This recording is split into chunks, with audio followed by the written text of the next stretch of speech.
Sahabat radio, perkenalkan nama saya Dr. Danu Lestarianto, spesialis obstetri ginekologi, dokter spesialis kandungan di Rumah Sakit Ibu dan Anak Gladiol Magelang.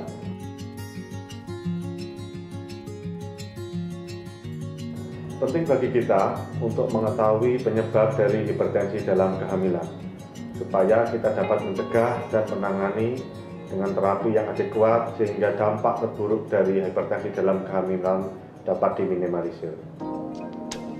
Hipertensi dalam kehamilan kita definisikan sebagai tekanan darah tinggi pada ibu hamil di atas 140/90 mm air raksa. Dan biasanya kondisi ini muncul pada usia kehamilan lebih dari 20 minggu. Hipertensi dalam kehamilan dapat disebabkan oleh beberapa penyebab, antara lain yang pertama, hipertensi kronis. Hipertensi kronis ini biasanya diderita oleh ibu hamil yang secara tidak sadar telah menderita hipertensi.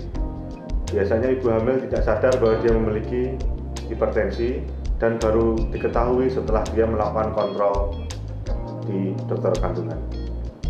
Yang kedua, hipertensi gestasional. Hipertensi gestasional merupakan peningkatan tekanan darah pada ibu hamil setelah usia kehamilan lebih dari 20 minggu. Biasanya tensi yang diketahui sekitar 140/90 mm air raksa. Hipertensi gestasional ini tidak terdapat proteinuria dan biasanya akan kembali normal setelah ibu melahirkan. Yang ketiga, preeklamsi. Hipertensi dalam kehamilan yang tidak dikelola dengan baik dapat menimbulkan preeklamsi.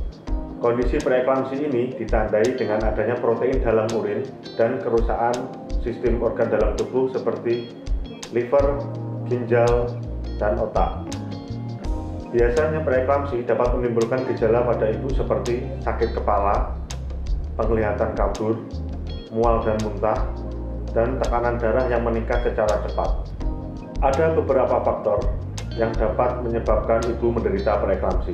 Yang pertama, kehamilan pada usia muda, obesitas, penyakit autoimun, riwayat preeklamsi pada kehamilan sebelumnya, riwayat keluarga dengan preeklamsi, atau hamil kembar, baik hamil kembar 2 atau lebih.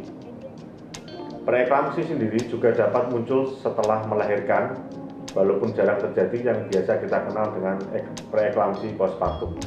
Yang terakhir, eklamsi. Eklamsi merupakan kondisi lanjutan dari preeklamsi yang tidak dikelola dengan baik.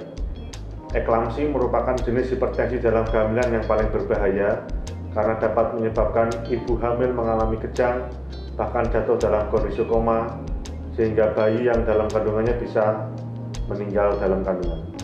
Dampak hipertensi dalam kehamilan bisa berakibat ke ibu dan janin. Pada janin bisa terjadi pertumbuhan janin terhambat, sehingga bayi lahir dengan berat badan yang rendah.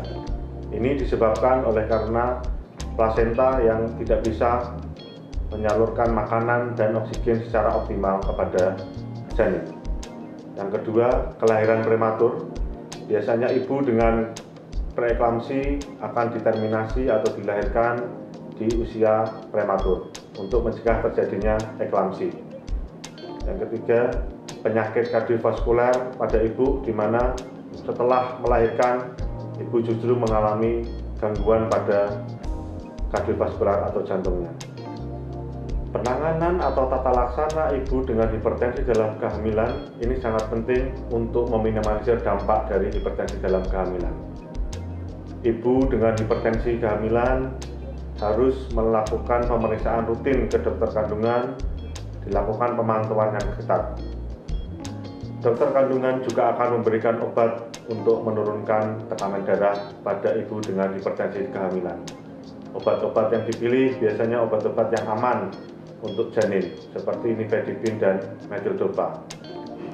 Perlu diingat bahwa dalam pengobatan hipertensi dalam kehamilan, dosis dan waktu minum harus sesuai.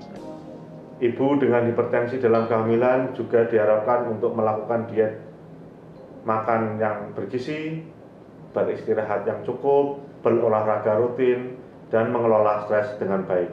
Dengan pengobatan yang teratur, pemantauan ketat dari dokter kandungan, dan perubahan gaya hidup sehat, diharapkan ibu dengan hipertensi kehamilan dapat terjaga tekanan darahnya sehingga ibu dan janin dapat selamat dan sehat sampai akhirnya melahirkan nanti. Demikian topik Sarasehan pada hari ini. Saya Dr. Danu Lestarianto SPOG setia melayani Anda.